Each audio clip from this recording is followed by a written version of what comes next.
नमस्कार। मैं विनीता कुठारी आप सभी का बीए तृतीय वर्ष के गृह विज्ञान की क्लास में स्वागत करती। आज हम उत्तर प्रदेश की चिकनकारी इंडियन ट्रेडिशनल एम्ब्रॉयडरीज के अंतर्गत पढ़ेंगे। उत्तर प्रदेश में लखनऊ चिकनकारी कढ़ाई के लिए सदा से ही विश्व प्रसिद्ध रहा है।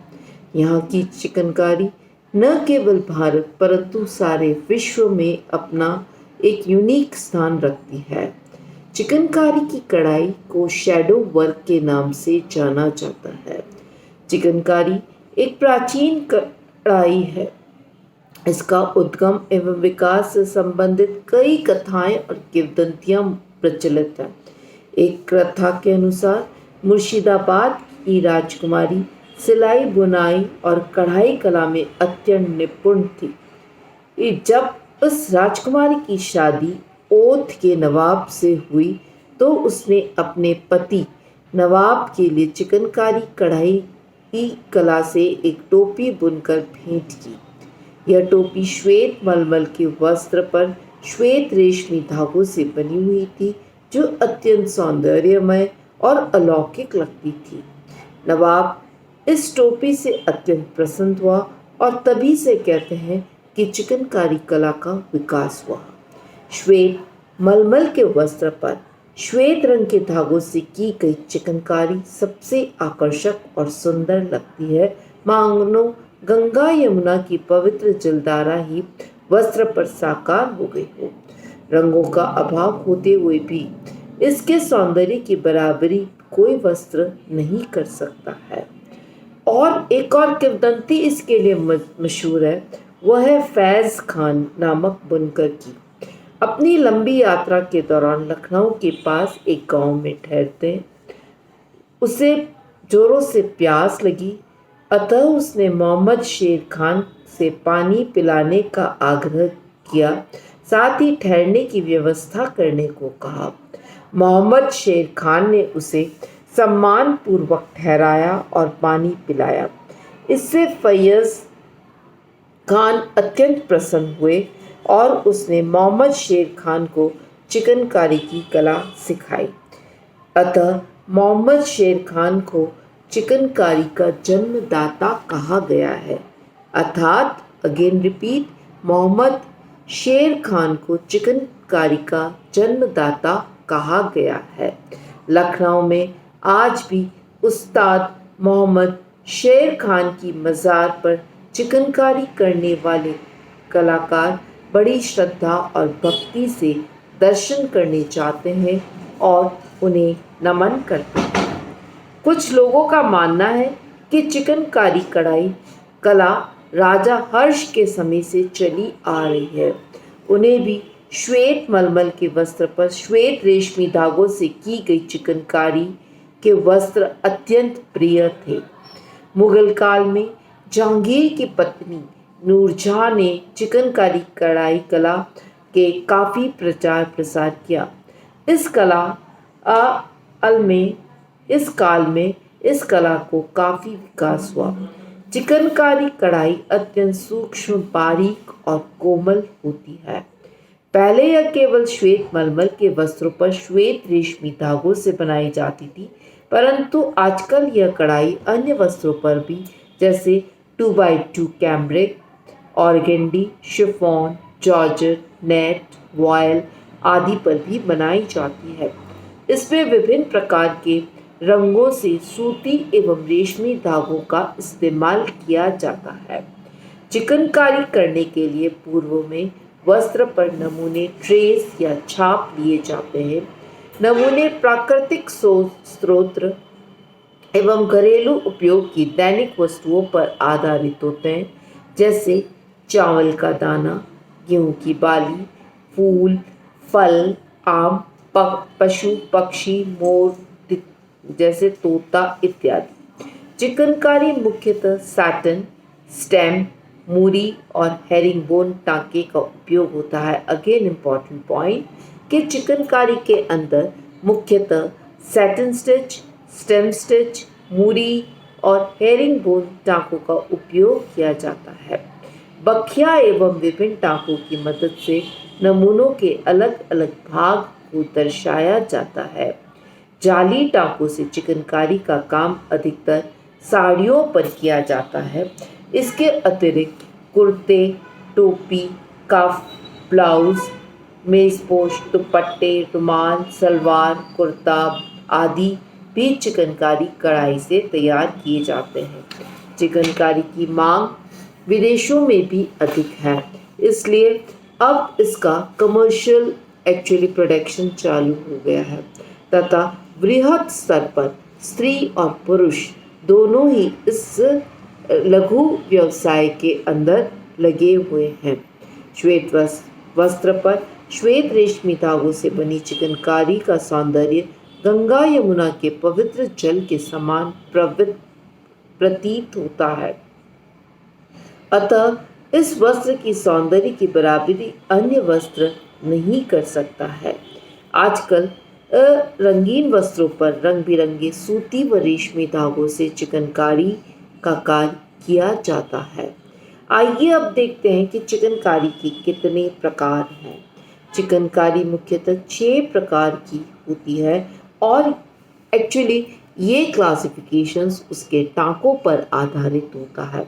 सबसे पहला आता है बखिया, या हम कह सकते हैं हियरिंग बोन स्टिच, या उल्टी तरफ से हेयरिंग बोन स्टिच करी जाती है एक्चुअली इसमें। तो यह चिकनकारी का सबसे प्रचलित और लोकप्रिय टांका है जिसे हम बखिया कहते हैं।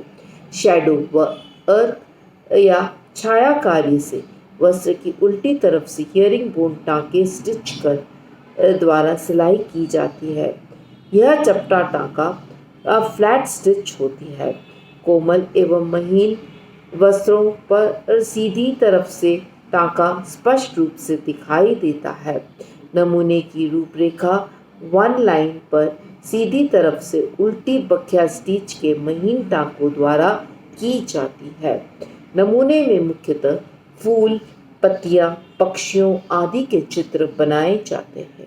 नेक्स्ट आती है मूरी। यह चिकनकारी का गांठों वाला टांका है जिसे हम नॉट स्टिच बोलते हैं। यह भी एक प्रचलित और लोकप्रिय टांका है। इसमें गांठें अत्यंत महीन एवं सूक्ष्म बनाई जाती है। इन टांकों का उपयोग से फूल के नमूनों के बीच का भाग भरा जाता है और इससे फूल का उभरा नमूना दिखाई देता है। मूरी टांकों से चावल के दाने, गेहूं की बाली जैसे नमूने भी बनाए जाते हैं। इन टांकों के साथ खटाऊ टांकों का उपयोग करके नमूनों में विविधताएं लाई जाती है। तीसरा होता है फंदा। यह मूरी टांकों के समान ही है, अर्थात गांठ जैसा ही दिखाई देता है, परंतु इसमें बटन होल स्टिच अर्थात काज वाले टांके का उपयोग किया जाता है। मूरी के अंदर नॉट स्टिच कर, लेजी डेजी के अंदर जिस प्रकार से हम नॉट स्टिच यूज करते हैं वही करी जाती है। बखिया के अंदर एक्चुअली हियरिंग बोन स्टिच उल्टी साइड से करी जाती है, तो पीछे की साइड में आपको फ्लैट स्टिचेस दिखाई देती हैं। तीसरा जैसे फंदा जो बना रहे हैं उसमें हम बटन होल स्टिच का उपयोग करते हैं। इस टांके का उपयोग से चावल के दाने, गेहूं की बाली व अन्य अनाज के नमूने बनाए जाते हैं।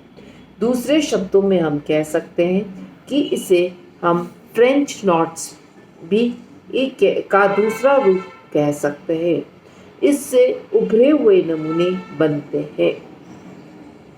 नेक्स्ट आती है आपकी चौथी आती है टेपची। टेपची TAIPICHI टेपची। यह साधारण कच्चा टाका सिंपल रनिंग स्टिच, साधारण कच्चा टाका तथा डार्निंग स्टिच कहते हैं। यह चपटा टाका भी होता है। इसमें सीधी रेखाओं का उपयोग करके फूल, पत्तियां, नमूने आदि बनाए जाते हैं। इसके द्वारा फूल पत्तियों के नमूनों में तिरछी रेखाओं को भरा जाता है। जो नमूने बनते हैं एक्चुअली हियरिंग बोन स्टिच के बैक साइड की स्टिच के द्वारा, तो नमूनों को भरने के लिए जो रनिंग स्टिच यूज करी जाती है उसे हम टेपची कहते हैं। इस टांके से नमूने अत्यंत बनाने में समय लगता है। एक धागे से नमूने का बाहरी रूप रेखा पर टांके डाले जाते हैं। इस टांके में फूल, पत्तियां, कलियां आदि नमूने बनाए जाते हैं। नेक्स्ट आती है आपकी जाली। चिकनकारी में जाली टांके का अत्यंत सुंदर और आकर्षक बनाया जाता है। नमूने में जाली का प्रभाव विकसित करने के लिए धागों को खींचकर तथा कभी कभी छोटे छिद्रों को चारों ओर से सिलाई करके कस दिया जाता है। इस प्रकार बड़े नमूनों के बीच में जाली बनाकर वस्त्र की सुंदर और अतिशय वृद्धि की जाती है। चिकनकारी के अंदर यूजुअली बीच में होल और चारों तरफ बटन होल स्टिच। तो इस तरह से एक पूरा नेट लाइक आपको स्ट्रक्चर प्राप्त होता है, उसी को हम जाली कहते हैं। खटाऊ। नेक्स्ट टांका आता है आपका खटाऊ टांका। यह चपटा टांका होता है। इस कढ़ाई में शैडो वर्क किया जाता है। यह इसमें वस्त्र उल्टी तरफ से हियरिंग बोन टांके द्वारा कढ़ाई की जाती है। इस कढ़ाई में सूक्ष्मता, बारीकता और महीन होती है, जिसके कारण यह देखने में अत्यंत सुंदर और आकर्षक लगती है। कैलिको वस्त्र पर कैलिको का एप्लीक कार्य किया जाता है। मुख्य रूप से यह फूल, पत्तियां के नमूने बनाए जाते हैं। इस प्रकार हम देखते हैं कि चिकनकारी के अंदर 6 मुख्य टांका यूज किया जाता है। पहला आता है आपका चेन स्टिच या सिंपल स्टेम स्टिच जिसे हम बोलते हैं आम भाषा के अंदर बखिया टांका। दूसरा मूरी टांका जो कि गांठ के रूप में होता है। तीसरा फंदा टांका जो बटन होल का रूप में होता है। चौथा टेपची टांका जो कि सिंपल रनिंग स्टिच या डार्निंग टांके के रूप में होता है, फ्लैट स्टिच के नाम से जाता है। चौथा होता है जाली टांका, अर्थात इसमें हम जाली बनाकर और चारों तरफ जाली को टक कर दिया जाता है। और लास्ट होता है खटाऊ टांका जो कि एक्चुअली उल्टे साइड से इयरिंग बोन स्टिच बनाई जाती है, तो उसकी परछाई एक्चुअली जो वर्क है उसकी जो शैडो है वह आपको फ्रंट में दिखाई देती है। तो इस प्रकार हम 6 प्रकार के चिकनकारी टांकों का उपयोग कर 6 प्रकार के चिकनकारी के वस्त्र प्राप्त कर सकते हैं। यह यूपी के अंदर सबसे ज़्यादा प्रचलित है और यूपी में भी विशेष रूप से लखनऊ के अंदर इसका कार्य अधिक किया जाता है। तो इस प्रकार आज हमने उत्तर प्रदेश की चिकनकारी ट्रेडिशनल एम्ब्रॉयडरी के अंतर्गत अध्ययन करी। बहुत बहुत धन्यवाद।